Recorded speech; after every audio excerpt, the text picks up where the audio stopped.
perkenalkan, kami dari kelompok 5 ingin mendiskusikan tentang mobilitas sosial dan bentuk-bentuk mobilitas sosial. Jelaskan apa yang dimaksud dengan mobilitas sosial vertikal ke atas dan berikan contohnya dalam konteks masyarakat Indonesia. Mobilitas sosial vertikal ke atas adalah perpindahan status sosial seseorang atau kelompok ke sosial yang lebih sederhananya seseorang naik kelas dalam struktur sosial. Contoh di Indonesia, seseorang petani menjadi pengusaha sukses, seorang anak petani yang sangat sukses dan kaya, seorang buruh pabrik menjadi seorang manajer melalui pendidikan dan pengalaman. Apa perbedaan antara mobilitas intergenerasi dan intragenerasi dan berikan contoh masing-masing. Mobilitas intergenerasi, perpindahan status sosial yang terjadi antar generasi dalam satu keluarga. Contohnya, seorang anak petani yang menjadi profesor universitas. Mobilitas intragenerasi, perpindahan status sosial yang terjadi dalam satu generasi. Contohnya, seorang guru honor yang menjadi pegawai negeri sipil. Faktor apa saja yang dapat menghambat mobilitas sosial di Indonesia? Faktor menghambat mobilitas sosial diskriminasi. Diskriminasi berdasarkan ras, agama, gender, atau latar belakang sosial.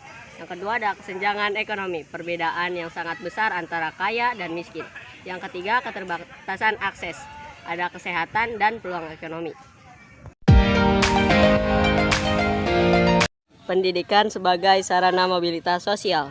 Pendidikan membuka akses ke berbagai peluang pekerjaan yang baik, meningkatkan keterampilan dan pengetahuan, serta memberikan kepercayaan diri. Pendidikan juga dapat mengubah cara berpikir seseorang sehingga lebih terbuka terhadap perubahan dan inovasi. Peran keluarga dalam proses mobilitas sosial. Keluarga berperan penting dalam membentuk nilai-nilai, sikap, dan motivasi individu. Dukungan keluarga dapat mendorong seseorang untuk meraih prestasi dan meningkatkan status sosial. Kebijakan afirmatif. Kebijakan afirmatif adalah upaya untuk memberikan kesempatan yang sama bagi kelompok marginal. Contohnya, kuota penerimaan mahasiswa dari kalangan tertentu atau program pelatihan khusus untuk kelompok disabilitas. Mobilitas sosial dan kesetaraan.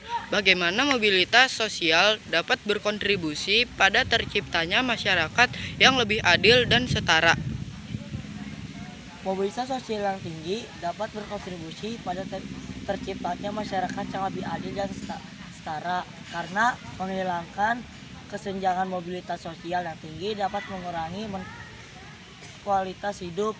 Mobilitas sosial yang tinggi dapat meningkatkan kualitas kesenjangan sosial dan ekonomi hidup masyarakat secara keseluruhan, mendorong inovasi. Mobilitas sosial yang tinggi dapat mendorong inovasi dan kreativitas. Tantangan mobilitas sosial di era globalisasi.